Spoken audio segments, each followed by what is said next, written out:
ಇವತ್ತು ತುಂಬಾ ಮಳೆ ಇತ್ತು, ಏನಾದರೂ ಬಿಸಿ ಬಿಸಿ ತಿನ್ನಬೇಕು ಅಂತ ಅನ್ನಿಸ್ತಿತ್ತು. ಆಯಿತು ಸಂಜೆ ಮನೆಗೆ ಹೋಗಿ ಏನಾದರೂ ಮಾಡೋಣ ಅಂತ ಮನೆಗೆ ಹೊರಟೆ. ಅಲ್ಲಿಂದ ಅಂಗಡಿಗೆ ಹೋದೆ. ಒಂದು ಅಂಕಲ್ ನನ್ನ ವಿಡಿಯೋ ನೋಡ್ಬಿಟ್ಟು ತುಂಬಾ ಚೆನ್ನಾಗಿದೆ ಅಂತ ಹೇಳಿದ್ರು.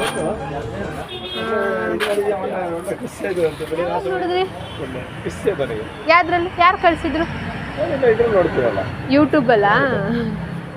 ಅಲ್ಲಿಂದ ಅವ್ರ ಜೊತೆ ಮಾತಾಡ್ಕೊಂಡು ಮನೆಗೆ ಬಂದೆಲ್ಲ ರೆಡಿ ಮಾಡ್ಕೊಂಡೆ. ನಾನು ಏನು ಮಾಡ್ತಾಯಿದ್ದೀನಿ ಅಂತಂದರೆ ಬ್ರೆಡ್ ರೋಸ್ಟ್ ಮಾಡೋಣ ಅಂತ ಮಾಡ್ತಾಯಿದ್ದೀನಿ. ಫಸ್ಟ್ ಮಸಾಲೆಗಳನ್ನೆಲ್ಲ ರೆಡಿ ಮಾಡ್ಕೊತಾ ಇದ್ದೀನಿ.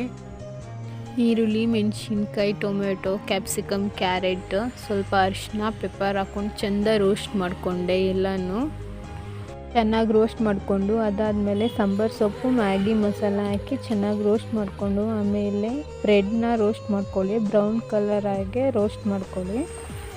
ಲಾಸ್ಟಿಗೆ ಒಂದು ಬ್ರೆಡ್ ಮೇಲೆ ಮಾಡಿಟ್ಟಿರೋ ಮಸಾಲೆನ ಹಾಕಿ ಇನ್ನೊಂದು ಬ್ರೆಡ್ನ ಕ್ಲೋಸ್